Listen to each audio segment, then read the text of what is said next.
वक्त हम अपने मोहतरम मुजम्मिल अब्बासी साहब के पास जो है वो छपड़ा में जो है बिरोट जो है वहाँ पर जो है इसके नीचे जो वादी है वहाँ पर वो छपड़ा का जो गांव है आपका, तो वो हम अभी नीचे से ऊपर आए हैं। तो ये खास प्रॉपर जो है बिरोट की आबादी। तो इस वक्त हम इनके डेरे पर बैठे और बहुत खूबसूरत यहाँ से आप पीछे जो कश्मीर का इलाका जो पहले हम आपको बता भी रहे थे, और दरिया झेलम दरिया नीलम जो मिलकर बह रहे हैं, वो पीछे जो है वो वादी है।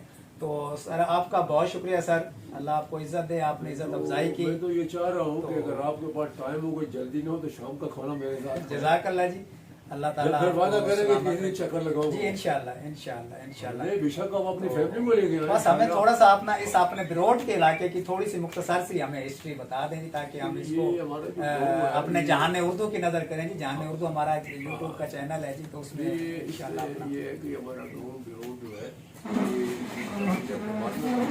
जी जी, और इस तहसील और जिला एबटाबाद तहसील और जिला एबटाबाद है। यूनियन काउंसिल बिरोट है।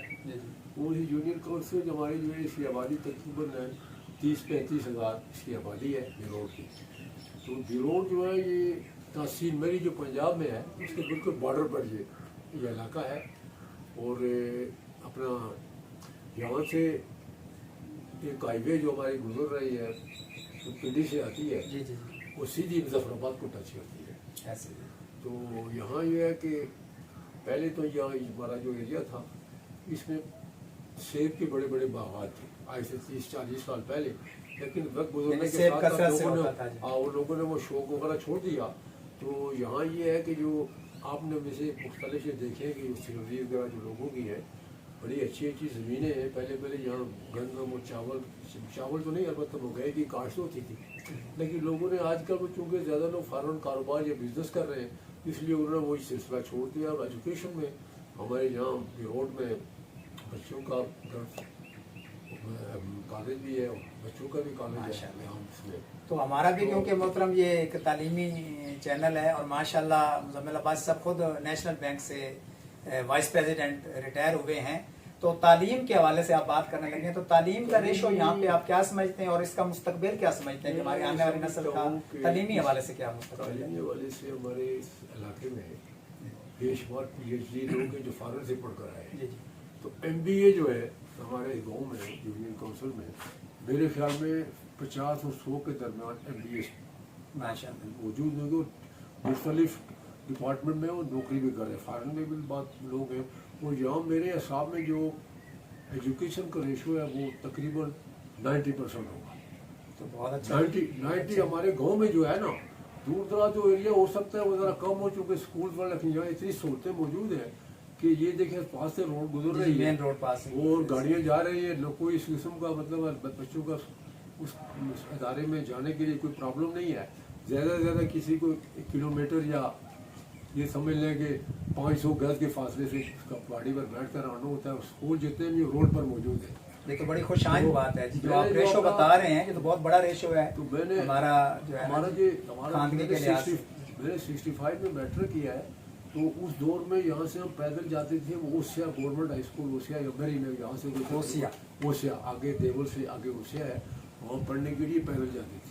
लेकिन आजकल तो अल्लाह की मेहरबानी से जगह जगह एक तो गवर्नमेंट के स्कूल ही मौजूद है, उसके अलावा मुख्तलिफ अच्छी किस्म की अकेडमी भी प्राइवेट लोगों ने खोली हुई है। वहाँ तालीम का सिलसिला जो है वो अल्लाह की मेहरबानी से चल रहा है। और लोग बच्चियाँ भी जो हैं मतलब है। और रेशो में इसलिए कह रहा हूँ कि मेरे ख्याल में यहाँ इस दौर में मैट्रिक से कोई कम आदमी जो है ना वो नहीं है। बच्चे जितने भी है ना बहुत कम जो है ना, मतलब ये नहीं है कि कोई लड़का 5-6 पढ़ कर चला गया हो। पहले वक्तों में होता था कि एजुकेशन का रेशो कह सकते हैं कि 40-45% था आज से 30 साल पहले। लेकिन मेरे हिसाब में ये नॉट लेस देन 90% से कम नहीं है। माशाल्लाह, ये आपने बड़ी अच्छी खुशी की बात बताई।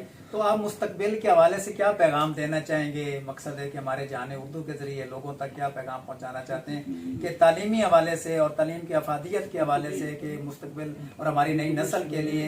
और ये जो खुशी तौर पर आप देखते हैं सोशल मीडिया और इलेक्ट्रॉनिक मीडिया पर ये जो एक आप देखते हैं कि इसका एक तूफान चल रहा है जिसमें तरबियत के लिहाज से एक बड़ा फुकदान है, तो आप क्या पैगाम देना चाहेंगे? हमारे बेटे भाई के बच्चियाँ सुन रही हैं मेरे इस पैगाम को, पहली रिक्वेस्ट तो मैं ये करूँगा कि वो उन्होंने اپنی ایجوکیشن کے ساتھ ساتھ اپنی اخروی زندگی بنانے کے لیے جو ہے حضور صلی اللہ علیہ وسلم کی تابعداری والی زندگی جو ہے نا وہ گزارے. یعنی کہ جب تک ان کے پاس دین کا علم نہیں ہوگا ایسے ہی ہے. تو یہ معاشرہ کی سطح پر جا رہا ہے, یہ تباہی کی طرف جا رہا ہے. تو میری سب سے گزارش ہے کہ آج کل جو سوشل میڈیا پر جس قسم کے موبائل جو بڑے بڑے موبائل آ رہے ہیں ان کو کوشش کرے ہر آدمی, ہر بچہ, ہر ہماری بچی ہے کوئی ہے تو اس کو پازیٹیو طور پر اس میں جو ہے کوئی پازیٹیو چیزوں کو بے شک وہ کرے, لیکن نیگیٹو جو چیزیں اس میں آ رہی ہیں اس سے اجتناب کریں. کیونکہ اللہ تعالیٰ جو ہے ماشاء اللہ آپ بھی پڑھے ہوئے ہیں, اللہ تعالیٰ جو ہے نا وہ فحاشی کو سخت ناپسند ہے. جی ایسے ہی ہے جی. کہ فحاشی جو ہے نا وہ اس انسان کا پورا کردار, پوری معاشرے کی گھر کا جو معاشرتی زندگی ہے نا اس پورے کو تباہ کر کے رکھ دیتی ہے. تو اسلام کا پیغام تو ہمیشہ یہی ہے کہ بھائی انسان جو ہے اپنی زندگی کو صاف اور ستھری بنائے تاکہ جب وہ دنیا سے جائے, دنیا یہ پرماننٹ کوئی راشگاہ نہیں ہے, ایسے ہی عارضی قیامگاہ ہے, آخری عارضی قیامگاہ ہے. تو اس میں ہر آدمی جو ہے پانچ گانا بچہ ہے, ہماری جو بہن ہے, جو بھی ہے گھر میں پانچ گانا باقاعدگی سے نماز ادا کریں.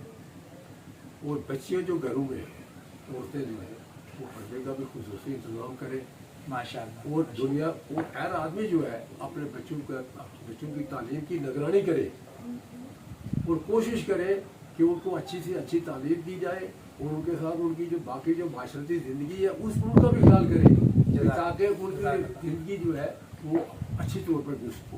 جزاک اللہ, جزاک اللہ. آپ نے خوبصورت پیغام دیا, اور اسلام ہی ایک مکمل ضابطہ حیات ہے, بلکہ میں کہوں گا کہ اسلامی مذہب انسانیت ہے, اور جب تک انسانیت نہ ہو تو انسان تو چلتی پھرتی لاش ہے. اگر اس کے اندر ہیومینٹی یعنی سر ہیومینٹی نہ پایا جائے, انسانیت نہ پائے جائے. بالکل. اس میں میں اپنے حسن صاحب اس میں ایک سورہ نجم کی ایک آیت ہے, جی جی, اس کا ترجمہ جو ہے وہ سب کے لیے, میرے لیے بھی یہ پیغام ہے, آپ کے لیے جو سننے والے جتنے بھی, اس کا ترجمہ یہ ہے. غالباً آیت نمبر 30 یا 31 میں غلط ہو سکتی ہے, لیکن یہ مجھے اس میں یہ جنتی جنت میں جائیں پہنچ جائیں گے تو وہ اللہ کا شکر ادا کریں جس نے ہمیں یہاں پہنچایا ہے. وہ ساتھ سے کہیں گے کہ عام دنیا میں اپنے گھر والوں کے ساتھ انتہائی محتاط زندگی گزارتے تھے. کیا یعنی اللہ نے فضل سے ہمیں یہاں پہنچا ہے, لیکن ہم اپنے گھر میں انتہائی چوکنا زندگی گزارتے تھے, یعنی کہ حدود کو کراس نہیں کرتے تھے. یہ اس کی وجہ ہے ہمارے اللہ تعالیٰ نے ہمیں یہاں پہنچا ہے. اس لیے ہر آدمی جو ہے, جوان, بوڑھا, بچہ, بچی جو ہے وہ اپنی زندگی کو چوکنا ہو کر گزارے کہ شیطان اسے بیکار ہو دے. یہ میرا خاص پیغام ہے. تو انشاءاللہ یہ بچے ہمارے جتنے بھی ہیں یہ اگر ان چیزوں پر عمل کریں گے تو انشاءاللہ ان کی دنیا کی زندگی بھی بڑھے گی اور اخروی زندگی بڑھے گی. جزاک اللہ جی, بہت شکریہ جی. اللہ تعالیٰ آپ کا سایہ اس علاقے پر, یہاں کے بچوں پر, اپنے خاندان کے ہر نوجوان پر, چھوٹوں پر, سب کے ساتھ آپ کا سایہ اللہ تعالیٰ قائم رکھے جی. اور انشاءاللہ آپ سے ملاقات ہوئی, ہم نے بڑا استفادہ کیا اور خصوصی طور پر علاقے کی معلومات ملی, اور پھر آپ کی شخصیت سے مجھے اگر پہلے پتہ ہوتا یہ تو اچانک ہماری ملاقات ہو گئی ہے نا کہ بھائی آپ آ رہے ہیں, یا میں کوشش کرتا کہ آپ یہاں بیٹھ کر کافی 2-4 گھنٹے لگاتے, کچھ سیر حاصل گفتگو ہوتی, لیکن میں آپ سے یہ ریکویسٹ کروں گا کہ آپ کسی وقت مجھے وہاں فون کریں, باقاعدہ پروگرام کر کے دوبارہ. انشاءاللہ. بہت شکریہ جی, بہت شکریہ جی.